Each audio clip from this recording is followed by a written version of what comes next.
আসসালামু আলাইকুম। জি, আমি আপনাদের সাইকোলজিস্ট ফরিদা। আজকে আরেকটি ইম্পর্টেন্ট ব্যাপার নিয়ে কথা বলবো। সেটি হলো আজকাল আমরা একটা প্রবণতা দেখছি বিশেষ করে ইয়াংদের মধ্যে, সেটা হলো গুগল সার্চ করে ডায়াগনোসিস করে ফেলা। অর্থাৎ গুগলে কোনো একটি সমস্যা সিমটমসগুলো কী, সেগুলো সমস্যার সিমটমসগুলো খুঁজে বের করে এবং নিজেই ডায়াগনোসিস করে এবং শুধু ডায়াগনোসিস পর্যন্তই সীমাবদ্ধ না, পারলে দোকান থেকে ওষুধ কিনেও খায়। কারণ আমাদের যেহেতু প্রেসক্রিপশন ছাড়াও দোকানিরা ওষুধ বিক্রি করেন, এই কারণে তারা ওই সুযোগটুকুও নেয়। যেমন ধরেন কাউরের ডিপ্রেশন হয়েছে, সে নিজে ডিপ্রেশন আসলে হয়নি, কয়েকটা সিমটম দেখেই তার মনে হলো তার ডিপ্রেশন হয়েছে, তারপরে সে দোকানে গিয়ে অ্যান্টি ডিপ্রেসেন্টস নিয়ে খাওয়া শুরু করলো। এই ধরনের সমস্যা আজকাল অনেক বেশি দেখা যাচ্ছে। আমার কাছেও আসে না এরকম নিয়ে তা নয়। একটা কেসের কথা একটু ডিটেল আলাপ করব। একটা ছেলে আসলো, এসে বলল যে আন্টি আমার বাইপোলার ডিসঅর্ডার হয়েছে।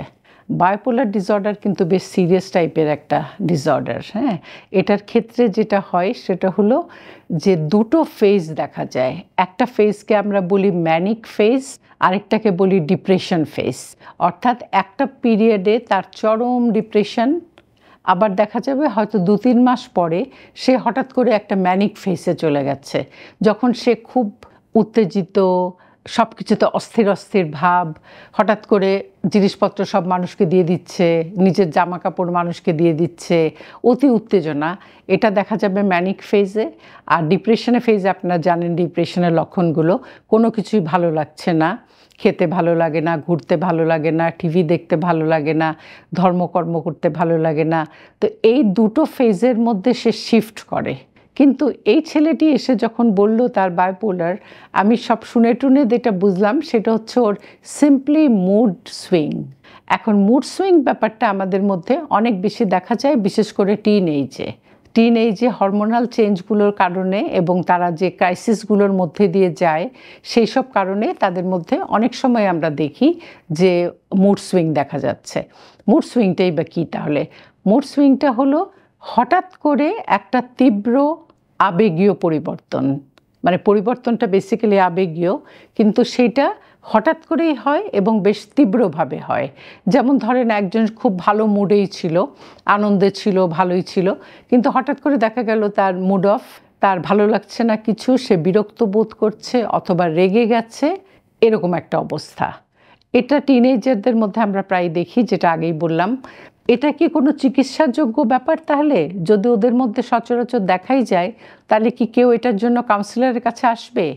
হ্যাঁ, এটা উত্তর হলো 3টা ক্ষেত্রে তারা আসলে কাউন্সিলরের কাছে যাবে। এই ক্ষেত্রগুলো কি?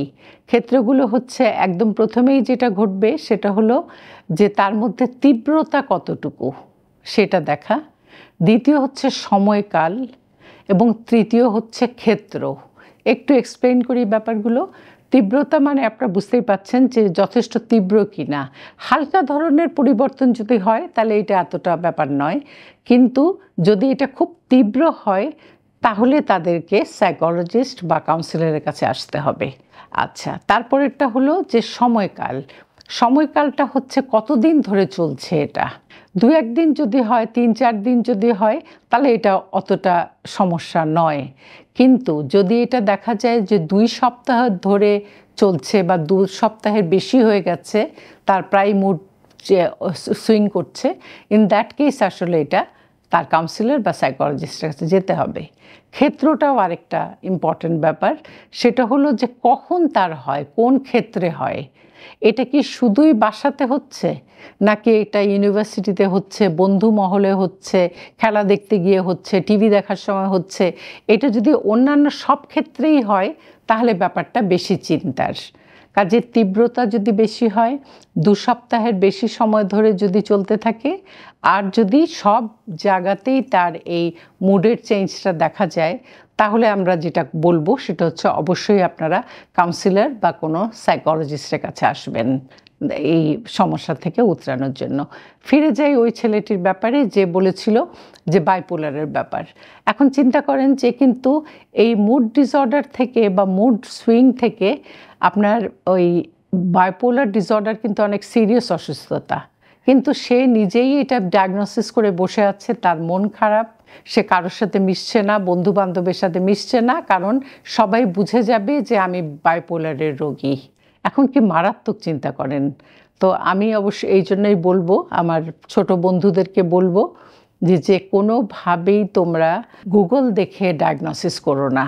হ্যাঁ, কোনো সমস্যা দেখা দিলে তোমরা পেরেন্টসদেরকে বলবে যে আমি কোনো কাউন্সিলর বা সাইকোথেরাপিস্ট বা সাইকোলজিস্টের কাছে যেতে চাই, এবং তারপর প্রপারলি তোমরা হেল্প নেওয়ার চেষ্টা করবে।